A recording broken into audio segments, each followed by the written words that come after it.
Okay, so first of all, no matter where you go, it's impossible to escape the looming double arches of McDonald's or the bright red colors of Coca-Cola in any hallway you go in.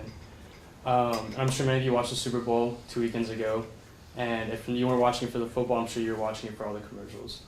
And this is something that advertising has invaded, not even invaded, just been introduced to this partnership between sports and advertisement, and there's a lot of big money into it. And so what I was interested in is how does this marriage work, and who are the people behind the scenes that make these sponsorships work. And with that, I interviewed Libby Cruz, who is actually a Trinity University graduate, I believe, and she graduated in 2014. She played basketball here.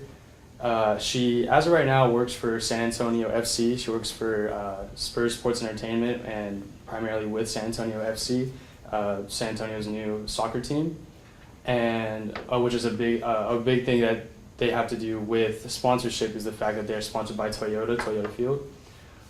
She majored in communications and business administration while she was here, and also minored in sports management, thus a very good basis to go into advertisement and marketing.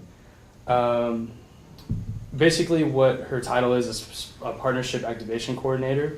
What this person does is not only negotiate these deals, but accommodates the sponsors and activates them, thus activation. And so anytime you see promotions on the field and then like at halftime, she is the one that's hands-on in this, trying to get sponsors involved.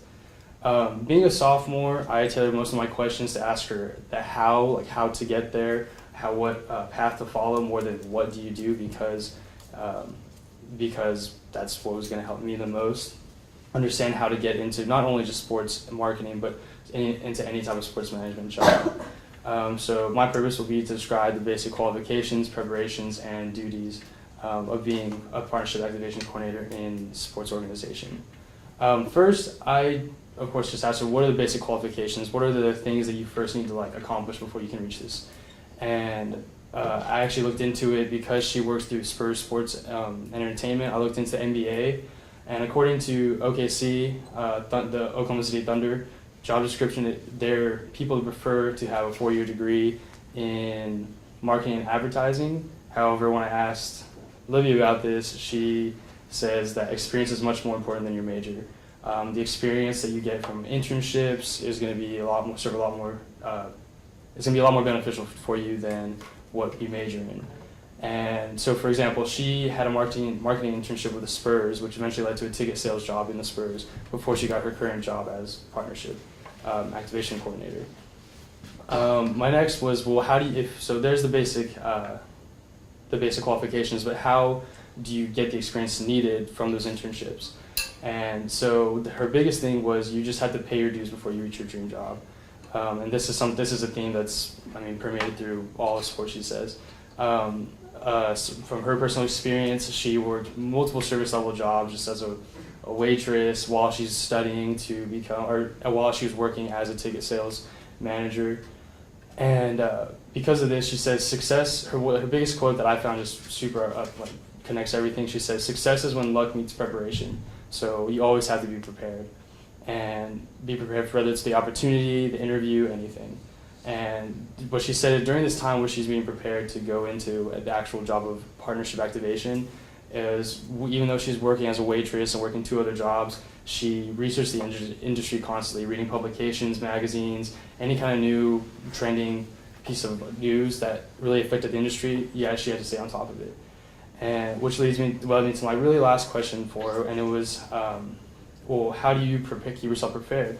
Which again, she talked about. And her biggest thing was, it's important in the sports world to specify where you want to work, whether you're working in player personnel or sponsorship or marketing, whatever. And the only way to accomplish this is through asking questions. And there's so many examples where she was asking questions. Her biggest point was, if someone can't help you, they can refer you to someone who will help you.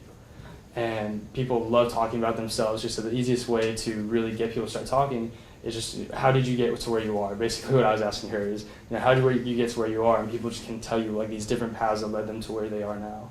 And the biggest thing that she did was shadow other departments in different actual sports teams. She was always asking questions, even when she was in ticket sales. Hey, can I be a part of this meeting to go that had to do with sponsorship? where she is now. And she's originally from Minnesota, so when she went back, she would go to teams like the Minnesota Vikings or MLS teams, Major League Baseball teams, and ask to shadow them as well. And again, she made sure to throw in there to always send a thank you note after you internship or shadow. But yeah, and so because of the preparation, she got the experience, and because of the experience eventually led her to her job as a partnership activation coordinator. And so I would say that would be the biggest, anyone considering a career path in sports management, stay prepared and get the experience before you get your job. And also, in the very end, keep your end goal in mind.